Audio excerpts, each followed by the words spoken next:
Yeah, it was the Richard Branson experience. I mean, it was everything culminating that led up to it. But yeah, the Quo Vladumus blindness, or Vladumus, simply means where are we going?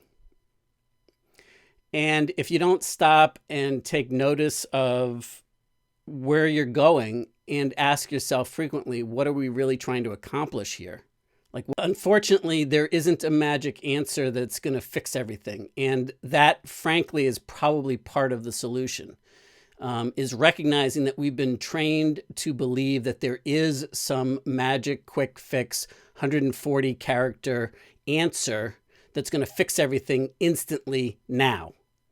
And it just isn't. It's a process. And as soon as we give up the deep work for the short-term answers, you're day trading your life away. And so you may make a lot of money day trading, but you can also lose a lot of money day trading, and you're always in and out. You know, you're in and out, in and out, in and out, and you always have to reinvent yourself every single minute, and you're starting all over from scratch, going back to that reinvention blackboard to start over again in marketing and sales and in business development, etc., because there's a shelf life to what you're building.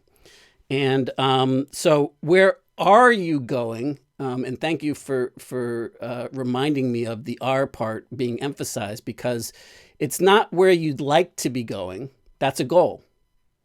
It's where are you going? Like, what is the actual results? Like, based on results in the real world. And here's a great little formula that I love to use myself when I want to know where are we going. It's no results plus a good story does not equal results. So when you get stuck in that where are we going, and you think it's a goal setting visualization exercise where you're saying, all right, what's the next goal that I want to achieve? What's the next thing that I want to check off the list, the next achievement?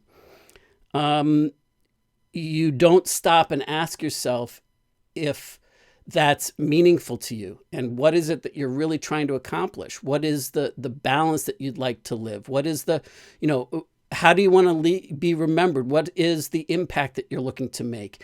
Is it just to make a lot of money, or is it to make a difference? And if so, how does that look? And is this what I'm doing today taking me closer to where I want to be or further away? Because when you use the no results plus a good story framework does not equal results, and you take the emotion out of it, you now don't worry about it. The only question that you are saying is that if I know truly what I'm trying to optimize for, what I'm really truly trying to accomplish with my life, with my vision, with the life that I want to live, and the business that I want to run, and how I want it to look. For me, it wasn't just making a lot of money ever. I mean, like, I didn't realize it, but for me, the driving force was freedom to be able to live on my terms, but I had equated that to money and to millionaire status. And I got all caught up in the status and the prestige of that for a while as well. But the point is, and I don't regret any of that, because it helped me get to where I am now, but none of it was fulfilling. None of it was meaningful to me at a certain point. In the beginning, it was extremely meaningful, and it was extremely gratifying, and I really did stand to make an impact and make a valuable contribution to the way that I was doing business. But sooner or later, I was just doing it because I was afraid not to do it because I needed the money, or I was doing it for the money. And as soon as I realized that I was doing it just to make money, I could no longer look at myself in the mirror, and I had to, go on this discovery journey. So I mean, like, one of the sticky notes that I have written down all the time is, what are we really trying to accomplish here? Like what is it that we're optimizing for? And like, that's my filter. And if I am true to myself, then it allows me to say, all right, is this bringing me closer to where I truly want to go? That's meaningful to me, that is my vision for a bigger future? Or is it taking me further away from it? And that now it allows me to course correct along the way. But all that matters is, where are we going? And do I need to, is the R part where I want to be from a meaningful standpoint that I decide because I said so. The challenge there is that in the beginning, we want to have evidence that it's going to work. So we've trained ourselves to look for possibility in what other people are doing. And everybody's got their opinion about how they're doing it and that they have the one right way. And so if you don't do it according to their degrees, or like in the beginning, when you're looking for it to be able to prove to yourself that it's possible, that you can do this, that it's, you're kind of mirroring. So you're by nature comparing yourself. And so what I think that the trap, though, that we get stuck in is not trusting our own confidence, not trusting our own internal guidance and say, so what if nobody's ever done it the way I want to do it? I'm going here. Because you know what?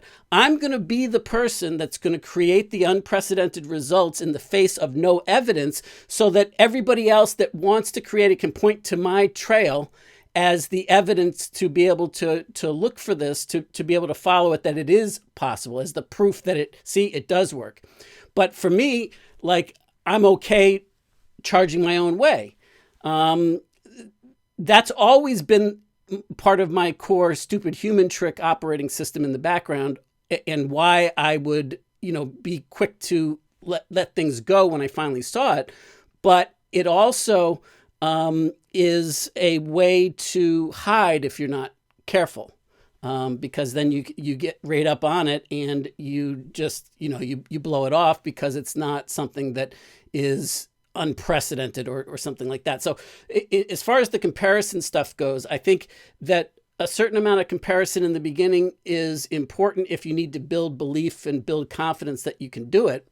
But the instant that you create any kind of results in your life or any kind of failure type results in your life, you got to stop looking at what everybody else is, because nobody but you can decide whether it was an improvement and whether you got value from it, or whether, how big is big enough, or, only you get to say what your success is supposed to be and how it's supposed to be. So the comparison trap is a big one. And I definitely got stuck in that, that's why I ended up going to Necker Island. That's why, not that it wasn't valuable, but it was like, well, all my peers are doing it, so I can't be a chump and not, pony up the $40,000 to be able to hang out there and have bragging rights to do it.